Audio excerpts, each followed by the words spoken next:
I want my Republican colleagues, maybe we can awaken their conscience, maybe, on something as sacred as voting rights. I want my Republican colleagues to listen to some of the policies that have been proposed by Republican state legislatures and tell me how they're about election integrity, how they're about suppressing fraud, reducing polling hours in polling places. How is that about election integrity? How does that reduce voter fraud? Mandating that every precinct, no matter how large or small, have the same number of ballot drop boxes. A county of 1 million and a county of 1,000, the same number. How does that reduce fraud? What does that have to do with election integrity?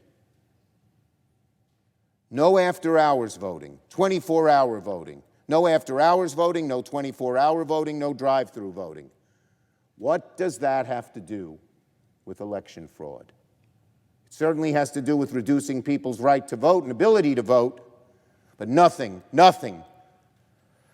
to do with election fraud. My Republican colleagues, how does making it a crime to give food or water to voters waiting in long lines at the polls deter voter fraud, which really we have found no evidence exists to begin with? Very little evidence. And by the way, in so many states, if you're African American, if you're inner city, if you're poor, if you're brown, you have to wait a lot longer than if you're white and in a suburb. But don't give them water. Don't allow them to have a drink as they're waiting in the hot sun on lines to vote.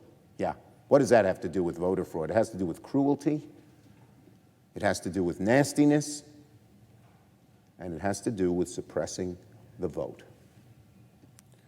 Allowing a judge to overturn an election.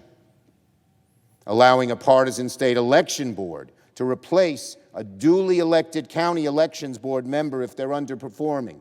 What does that have to do with fraud? What does that have to do with fraud? Removing student IDs from the list of valid forms of identification. That's election integrity? Bunk. We know what you're doing. You don't want students to vote. Yeah, don't have students vote. Turn them off to the whole process and make America even more alienated. Delaying the hours of Sunday voting until the evening, which coincidentally, or not so coincidentally by these Republican legislatures, makes it harder for black churchgoers to participate in voter drives after Sunday services. How despicable. Does that sound like Jim Crow, my Republican colleagues? It sure does to a lot of us. I challenge my Republican colleagues. I challenge you, Republican senators. Come to the floor. Defend these policies. Tell us how they secure the vote. Tell us how they prevent nearly non-existent voter fraud. How does removing student IDs as a valid form of identification secure our elections? Do you have any evidence that 40-year-olds are showing up at the polls with fake student IDs? Come on, show us.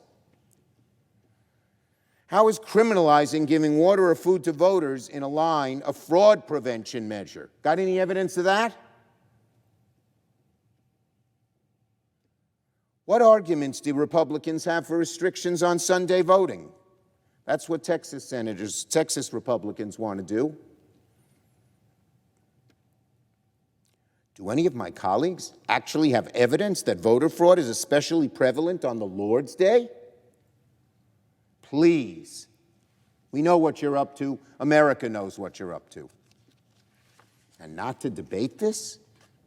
Are you afraid to debate it? Do you not have any good arguments?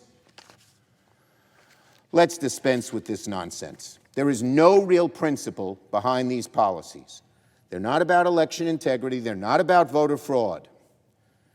These policies have one purpose and one purpose only: making it harder for younger, poorer, non-white, and typically Democratic voters to access the ballot. To give Republicans a partisan advantage at the polls by making it harder for Democratic-leaning voters to vote.